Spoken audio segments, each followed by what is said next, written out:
Do you really think that McLaren can fix its crisis with a simple improvement in Japan?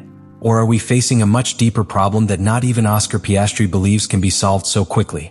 Because after the absolute disaster in China, where the team showed speed but completely collapsed in reliability, McLaren has decided to react with a new package for Suzuka. But here comes the shocking thing. Not even its own driver trusts that this will be enough. Piastri has seemed surprised, yes. But not because of the leap they expect, but because of how difficult it will be to close the gap with Ferrari and Mercedes, leaving a phrase that completely changes the team's narrative. Is McLaren really further away than it seems? It all starts in China, and it is impossible to understand Oscar Piastri's reaction without stopping here, because what McLaren experienced that weekend was not a simple bad result, it was a direct blow to the team's credibility. McLaren arrived at that Grand Prix with a fairly clear feeling. They had a car. Not the best, not at the level of Ferrari or Mercedes, but competitive enough to be in that immediate fight as the third strongest team on the grid. They showed it in qualifying, with Norris in high positions and Piastri also well placed, even ahead of some direct rivals on a circuit that is extremely demanding with energy management. That is not a coincidence, that speaks of a solid technical base, of a car that works, of a concept that is not lost. But everything breaks on Sunday, and it breaks in the worst possible way. Neither Piastri nor Norris even managed to start. 2 abandonments before starting. 2 faults related to the power unit. 2 blows that not only eliminate any results, but expose a much deeper problem within the team. Because it's one thing to lose performance on the track, and quite another to not be able to compete. And this is where the narrative completely changes. Until that moment, McLaren could allow itself to think about evolution, about progressive improvements, about gradually approaching the leaders. But after China, the priority is no longer going faster. It's surviving a full weekend. It's finishing a race. It is to prevent the car from failing before even turning off the traffic lights. Piastri lets it be seen very clearly when he speaks after what happened.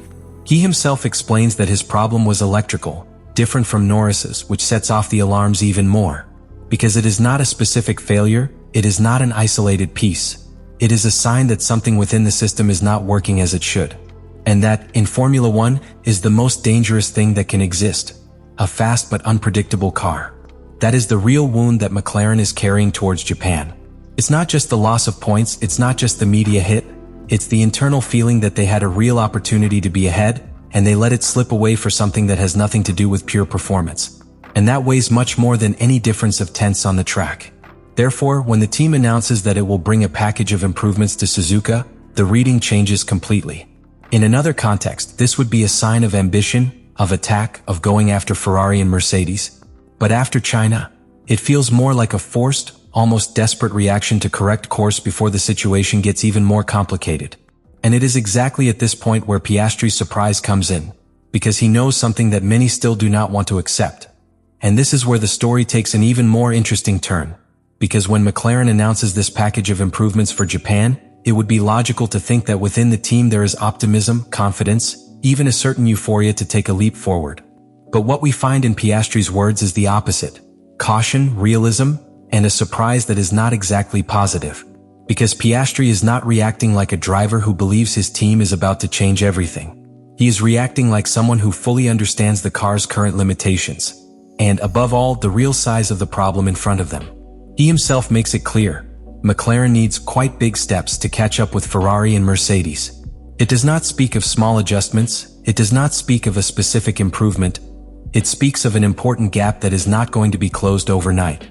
And that completely changes the reading of Japan's package.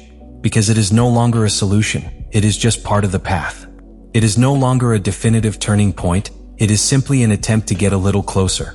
Piastri even acknowledges that it would be surprising to recover the entire deficit at Suzuka at once, which suggests something key. Within the team they know that this is not the moment in which everything is going to be fixed. This is the real reason why his reaction generates so much noise. It's not just what it says, it's what it implies. It implies that McLaren, despite making improvements, does not expect to become the dominant team. It implies that Ferrari and Mercedes are still one step ahead. And, most importantly, it means that the car's development is not at a stage where a single package can be a game-changer. In fact, Piastri drops another idea that is even more revealing. This process will take several races. It's not Japan. It's not a miraculous update. It's a continuous evolution that will likely extend to events like Miami, where many teams will also introduce large backlog packages. And this is where everything fits with what happened in China.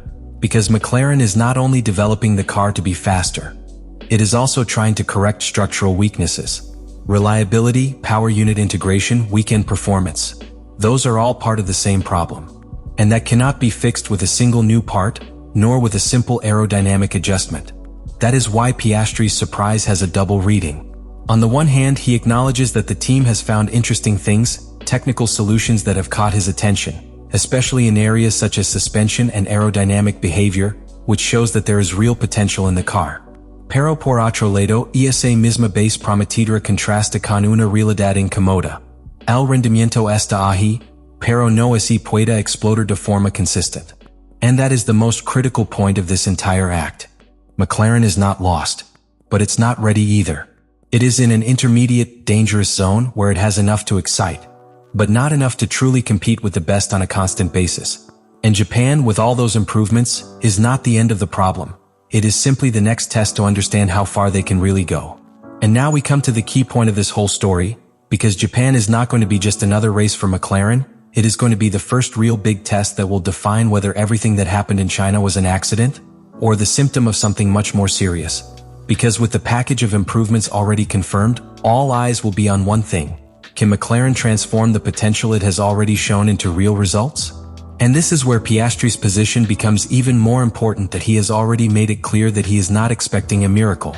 He does not believe that Suzuka will suddenly erase the gap with Ferrari and Mercedes. But precisely because of this, Japan becomes a much more honest reference. Because they don't need to win. They need to show that they are moving in the right direction. If the car improves in pace, if it gets a little closer to the leaders, if they manage to complete a clean weekend without reliability problems, then McLaren will be able to confirm that this development process makes sense, that the improvements work, and that the path chosen is the right one. But if something goes wrong again, if reliability reappears, if performance doesn't make the expected leap, or if they simply still can't run a full weekend, then the situation changes completely. Because we would no longer be talking about a team in evolution, but rather a team trapped in its own limitations.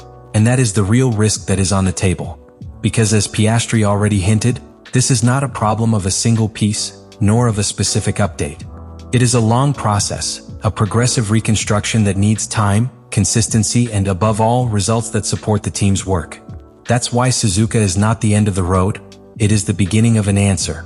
An answer that will begin to define whether McLaren can fight for the top again like in 2024, when they built a champion car based on constant evolution, or if this 2025 is going to become a season of lost opportunities, where the potential never ends materializing on the track.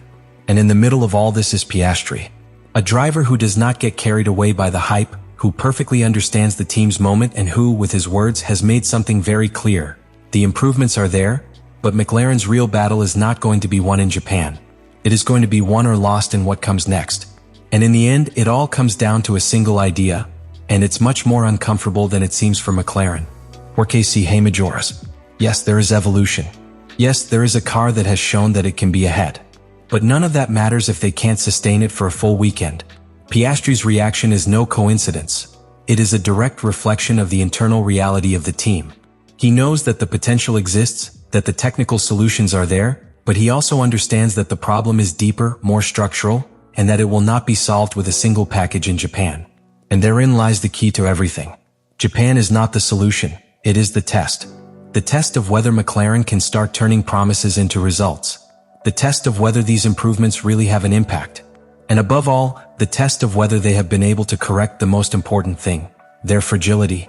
Because in Formula One, the car that promises the most doesn't win. The one that executes wins.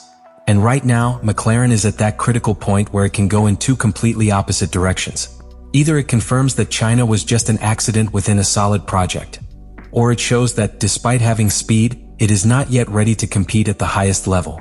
Therefore, beyond Suzuka, the real story is just beginning. If you want to enhance this script even more, I recommend expanding the first block. That's where you can raise the tension from the beginning and ensure much stronger retention without repeating information. Let me know in the comments what you think about all this.